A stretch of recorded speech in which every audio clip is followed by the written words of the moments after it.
So then, Mick, I've got to make this, try and make this not sound like a post-match interview that we've been used to over the last few weeks, but just watching that back now, I mean, the memories and everything on that day, but your thoughts on the match itself and what you went through as manager that day? Well, is that on? Yeah. Well, firstly, I was at the last one, Sunderland v Portsmouth, and the atmosphere there was great, and just to see those fans there, our fans there, and that's the first thing I remember, the atmosphere you created, and whatever people say, it did help us get over the line in that game, because the game, we didn't start very well. I thought Scunthorpe overall probably dominated possession, and were probably in possession, were probably better than us on the day, but when you look at some of the defending, as a team, as individuals, I've never seen the team defend like that in all my life, and what I've just seen there. The challenges, the timing of the challenges. When you see that, how good the defensive performance was, you realise that you did deserve to win the game. And the 3 goals we scored were exceptional goals, and we did play on a counter-attack a little bit. So overall, it was a real pleasing performance. Backed by a magnificent set of fans. And Ed, we spoke before the showing tonight, and you said to me you'd never watched it back again. So how was it for you to see that match all over again? Oh, it was incredible. I don't know how you guys did that, watched that. It was, just watching that then was nail-biting. I suppose I never really wanted to watch it back because I remembered every single piece of the game. I could remember all the tackles, everything was perfect, the outcome was perfect.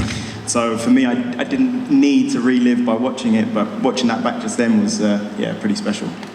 And I mean, as far as a player on the day was concerned, the game happens. I suppose you get so absorbed in it all, you haven't got the opportunity to always enjoy the moment during the 90 minutes and extra time, but tonight you've been able to sit back and watch it back. Yeah, I mean, games go by so fast, particularly big games like this, and before the game we were told, enjoy it. Many players don't get a chance to play at Wembley, even many Premiership players don't get the chance to play at Wembley. So, we started the game, and I think, as Mick just said, Scunthorpe started very, very fast. They were the better side in the first sort of 10 to 15 minutes. It took us a little while. We were just settling in as they scored their goal, actually. And then I thought for the remainder of the first half, we dominated. And that was the enjoyable half, should I say. And then, there was a lot of pressure from Scunthorpe. They were a very good side on the day. But yeah, defended very, very well. It's obviously very emotional for the fans, 40-odd thousand of them at Wembley that afternoon. For yourself as a player, the emotions that you're going through during that game as well. I mean, real topsy-turvy match, wasn't it? Yeah, I mean, you just can't explain it. When you're used to playing in front of, maybe 10,000, that's one thing in itself. In the home ground, you've got that great support, but there was just a sea of orange that day, and it was incredible. Definitely helped us get over the line, so thank you.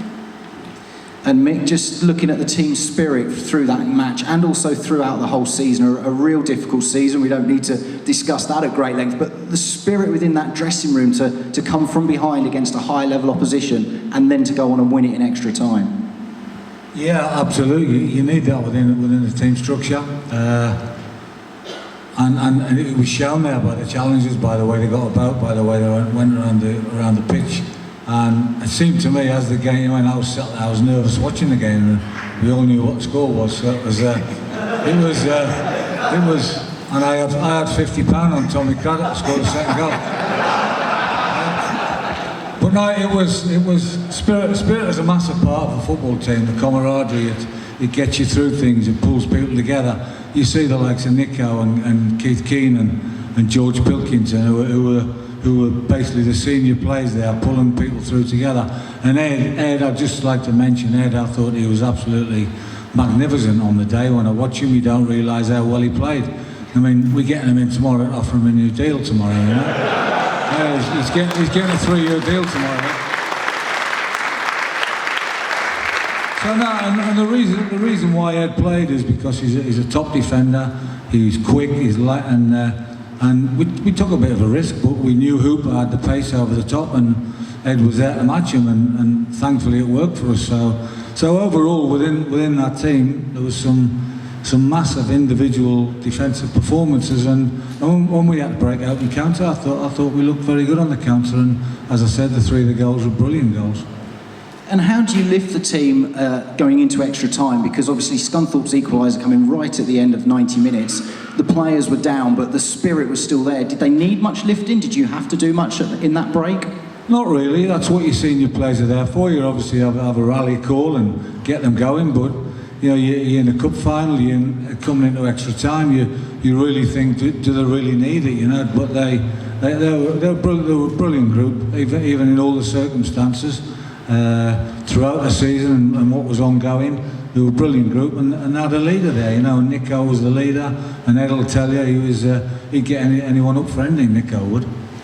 Well, Ed, you can tell us, from a player's perspective, you've just conceded that equaliser, you've got extra time, 30 minutes ahead of you, the spirit there and the determination to make something positive out of that occasion. As Mick said, that's when you need those senior players around us. It wasn't until I was watching that back just then when I realised actually how young the squad was. When we started the game with only sort of probably 3 senior guys on the pitch, and as extra time comes and Claude comes on, Sam comes on, that bit of experience just reassures you, lifts you up. It's an extra voice on the pitch, and again the 12th man on the pitch really did help. And let's talk about the fans. 40-odd thousand there. We saw from the coverage tonight, the way that Wembley was in 2 halves, basically, wasn't it? Yeah, and you look at what Wembley have done since that game, is they've restructured the way they sell their tickets, purely because we wanted more tickets, we couldn't have any more tickets. We'd already sold out that whole half. So that's that's a credit to the Luton Town fans. And the celebrations, not only when Claude's goal went in, but also at the full-time whistle. That must live long in the memory for you. Without a doubt, it's one of my greatest moments in football, and that led after the game on the pitch, the fireworks and all the rest, into the changing rooms. Monty Panesar came in and joined us, jumped around in the huddle for a bit. Great memories. Yeah. We mentioned that season and all the turmoil. It was great to have something so positive at the end of it, and for the players to enjoy, and rightly so. It was a difficult year. It was a difficult year for fans. It was a difficult year for players, in their career. Right from the off, although we were confident that we could play good football that year and we had a very good squad, we realised it was going to be a very tough year, starting on -30. So, to have something that was going well in the cup, really did help. And Mick, from your perspective, just watching it back, we saw 1 or 2 of your celebrations and antics on the touchline there. Your thoughts on seeing that 10 years later? Slightly embarrassing. just slightly though. But no, when you win a trophy, and a trophy for the club that I love, and the fans there, you do crazy things, And I was just delighted. There was just a lot of pressure on us on the day. So yeah, you do silly things, and it's just you just let loose, really, basically, and it's just a massive relief that we've got over the line, basically. And for yourself personally, 11 years after the Wembley appearances, you played obviously in the League Cup final, you scored in the Simmer Cup final. So a player who scored and a manager that's won at Wembley as well. There can't be too many out there. I don't know. It's an honour. It was an honour to play for Luton Town at Wembley on the occasions we did. We had 3 or 4 occasions there when we had a bit of a golden era there in terms of getting the cup finals, and to manage a club at Wembley is a massive honour too. To lead your team out of Wembley is a massive honour. And I was just thinking there when Ed was talking about the fans and how they are, and recruitment went through my head. I don't know why it did, but that year when we had -30 points, we had to try and recruit players. We got the likes of some good players: Mickey Spillane, Chris Martin, George Pilkington, and 1 or 2 others, to name but a few. And I'll be honest with you, the fans play a massive part in that, because you say, look, if you do this, they'll turn out to watch you and all that, And even though we're -30 points, we'll get full houses at the Kenilworth Road, and you do play a part in tempting players to come to the football club. You have done in the past, and you still do now. So thanks for all your help for your support that you've given to the football club.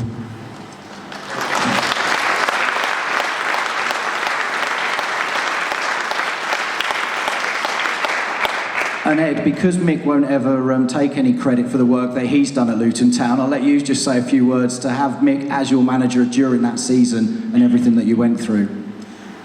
For me personally, Mick was great. You know, Mick gave me my debut the year before. Again, you know, when I mentioned that it was such a young squad, Mick believed in us younger players. You know, we had the quality. He just needed a little bit of nurturing and a little bit of, you know, putting us together in the right way.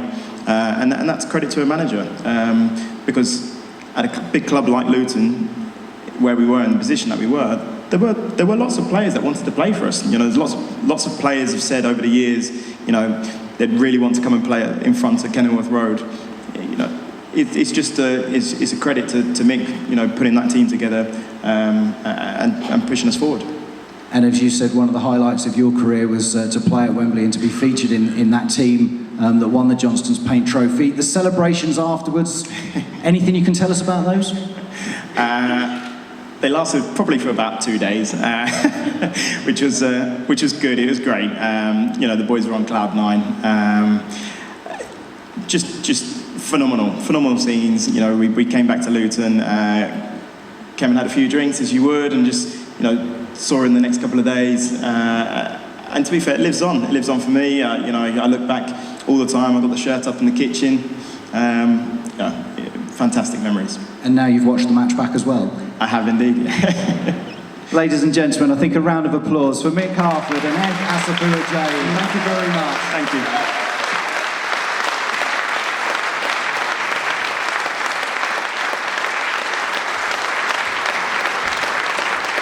Ed's got one last little job for us, if he wouldn't mind, and that's to draw the raffle for the Hatters Heritage competition. As Roger mentioned earlier, there is a prize for the members that have renewed before the 1st of April. So, Ed, if you'd like to do the honours, just a reminder, the first prize, so the first one pulled out, is for a signed shirt. That's this season's signed shirt.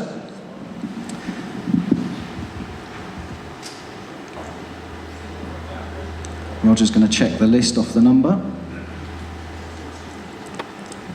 Number 63, that's Barry Moss. Number 63 is Barry Moss, so congratulations to Barry. And we're aware he's not here tonight, but congratulations to Barry there. And then the second prize, the full record, Luton Town Football Club, as Roger mentioned earlier, written by the pair of us. Just don't pick mine, Ed. And Ray Hampshire has won the book, so congratulations to Ray. Don't know if Ray's in the building tonight. So just a reminder and a thank you that your attendance tonight has supported Hatters Heritage. If you're not a member already and would like to be, then of course more details are available, the stand out there. But just finally to say thank you all for attending tonight. We really do hope you've enjoyed celebrating as a team that we are at Luton Town Football Club, the 10-year anniversary of the Johnston's Paint Trophy victory. One final round of applause for Mick Harford and Ed Asafu-Adjaye, and thank you.